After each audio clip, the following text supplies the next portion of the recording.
My name is Margy, and I created this video to go along with the beginner's toolkit that I created. So you may have found that video from there. If not, you can go ahead and find the link to that in the description below.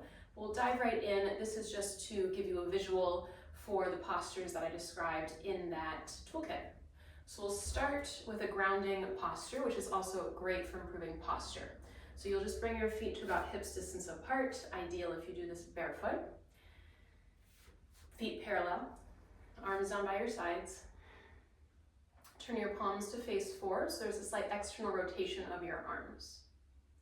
Now lengthen up through the crown of your head, so you might notice that you can actually see me lifting upward, my spine is lengthening. Draw the shoulder blades together behind your back just slightly, just so you feel an opening in your chest. Standing tall, allow your shoulders to soften away from your ears.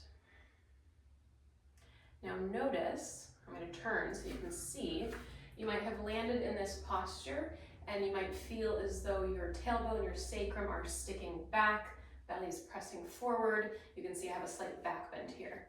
To correct that, I'm going to have you tuck your tailbone under your hips so you'll feel your lower back lengthen, you'll feel your low belly engage. So you have more of a flat back. And then again, arms down, shoulder blades together, gazes directly straight ahead so that the back of your neck is long. You can see here that I added a slight bend to the knees, that just helps with the tucking under of the tailbone. Now you can also do this up against a wall. This is a really nice way to strengthen your posture. You'll feel this more. So you'll bring your heels, they might touch the wall, or maybe they'll be a centimeter or two away from the wall. So my glutes are up against this wall, shoulder blades against the wall, palms face forward, squeeze the shoulder blades together and back. Now if I bring my hand back here, there's a lot of space between my mid back and the wall. So I'm going to tuck my tailbone under. My mid back is still not touching the wall, but the space has reduced. So the back bend is gone, my lower belly is engaged, and I'm standing nice and upright, shoulder blades together. So with this, you can really feel the muscles working, and that will help you. If you have a tight chest, if you tend to slouch, this is a really good exercise to do. Now moving forward, we'll move into the ankles, knees, and hips, creating some mobility and flexibility there. So we'll come into Warrior Two. I'm just going to do this on one side for each of these postures that you would do on both sides, just so you can see. Keep this video short. So I'll have the right foot here forward, toes point directly straight ahead. You don't have to use a yoga mat, you could just be on the floor, but you want the toes pointing ahead, your knee is over the ankle, shoulders over hips, arms open up. I didn't say this in the toolkit, but if you'd like, you can move around a little bit, open up the hips, maybe get out some crackles and pops.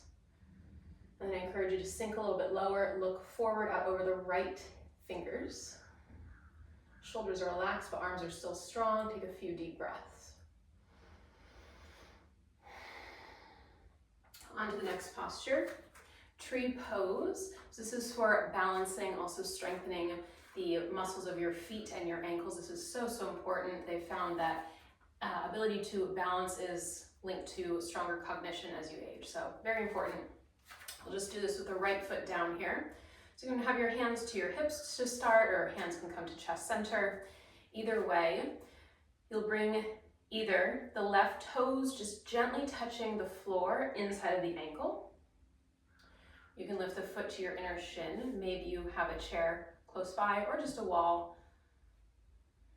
If you're going quite well, you could try lifting your foot into your inner thigh if you have the hip flexibility to do that, not necessary at all. Try to release the chair, even if you just hover your fingertips, maybe all the way to reaching your arms up overhead.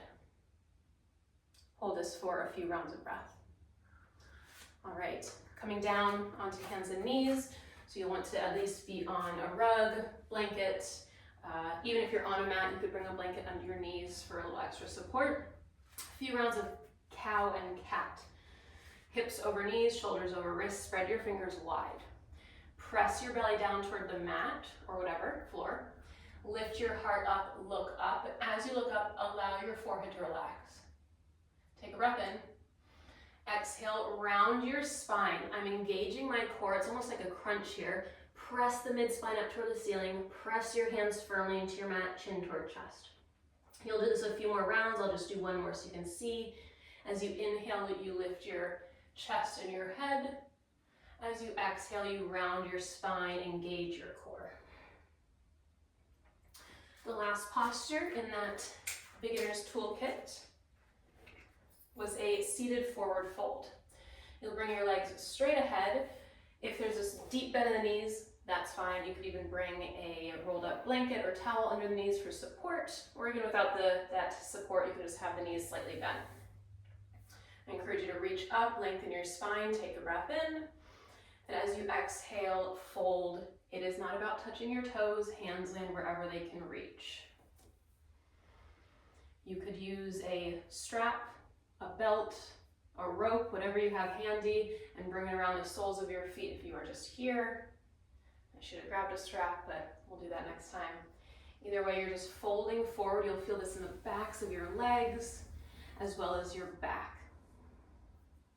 A few deep breaths here, shoulders relaxed.